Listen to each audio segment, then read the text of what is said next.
Assalamualaikum, gimana kabarnya hari ini? Semoga tetap sehat, kuat, dan selalu terjaga ya. Lagi libur sekolah gini, enaknya jalan-jalan kemana ya? Eits, bukan libur sekolah, tapi belajar di rumah. Kalau lagi pandemi kayak gini, sebaiknya tetap di rumah aja ya. Oh iya, ngomong-ngomong, sudah ada yang tahu belum nih gimana sih sejarah singkat hari lahirnya Pancasila? Nah, daripada gabut dan bosen nungguin dia yang gak kunjung ngasih kabar, lebih baik simak video aku tentang sejarah hari lahirnya Pancasila sambil nonton, sambil belajar.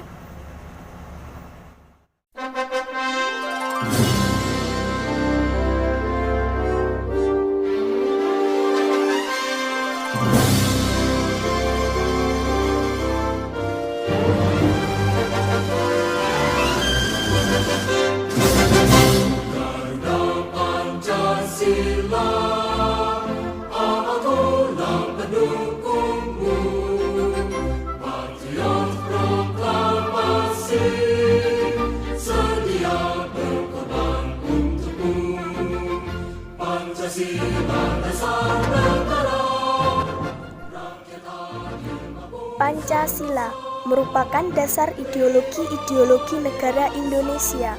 Pancasila sangat penting bagi bangsa Indonesia karena berperan sebagai pemersatu bangsa. Hari Pancasila diperingati setiap tanggal 1 Juni. Lalu, bagaimana sih sejarahnya? Yuk kita simak. Semua berawal dari pemberian janji kemerdekaan oleh Perdana Menteri Jepang saat itu, Kuniaki Koiso, untuk Indonesia pada tanggal 7 September 1944. Pemerintah Jepang lalu mendirikan BPUPKI atau Badan Penyelidik Usaha-Usaha Persiapan Kemerdekaan Indonesia pada tanggal 1 Maret 1945 dengan tujuan untuk mempelajari hal-hal yang berkaitan dengan tata pemerintahan Indonesia merdeka. BPUPKI diketuai oleh Kanjeng Raden Tumenggung Rajiman Weddiodiningrat. Dalam pidato pembukaannya kala itu, Rajiman antara lain mengajukan pertanyaan kepada anggota-anggota sidang, terdiri dari 74 orang, 67 orang Indonesia, 7 orang Jepang. Apa dasar negara Indonesia yang akan kita bentuk ini? Tanyanya. Sontak sejumlah usulan pun disampaikan oleh para anggota.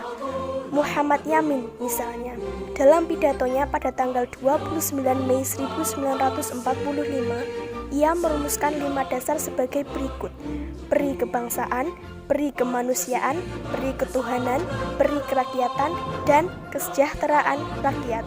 Selanjutnya, Supomo memberikan 5 rumusan untuk dijadikan dasar negara, yaitu persatuan, kekeluargaan, keseimbangan lahir dan batin, musyawarah, dan keadilan rakyat. Setelah beberapa hari tidak mendapat titik terang, pada tanggal 1 Juni 1945, Bung Karno mendapat giliran untuk menyampaikan gagasannya tentang dasar negara Indonesia merdeka yang dinamakannya Pancasila. Pidato yang tidak dipersiapkan secara tertulis terlebih dahulu itu diterima secara aklamasi oleh segenap anggota Dokuritsu Junbi Kosakai. Selanjutnya, Dokuritsu Junbi Kosakai membentuk panitia kecil untuk merumuskan dan menyusun undang-undang dasar dengan berpedoman pada pidato Bung Karno tersebut.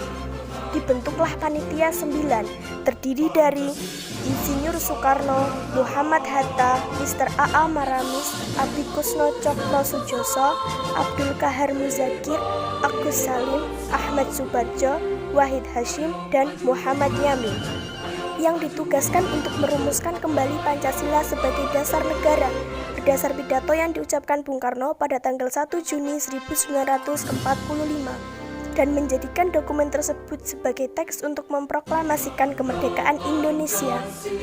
Setelah melalui proses persidangan dan lobby-lobby, akhirnya rumusan Pancasila hasil penggalian Bung Karno tersebut berhasil dirumuskan untuk dicantumkan dalam Mukadimah Undang-Undang Dasar 1945 yang disahkan dan dinyatakan sah sebagai dasar negara Indonesia merdeka pada sidang PPKI tanggal 18 Agustus 1945.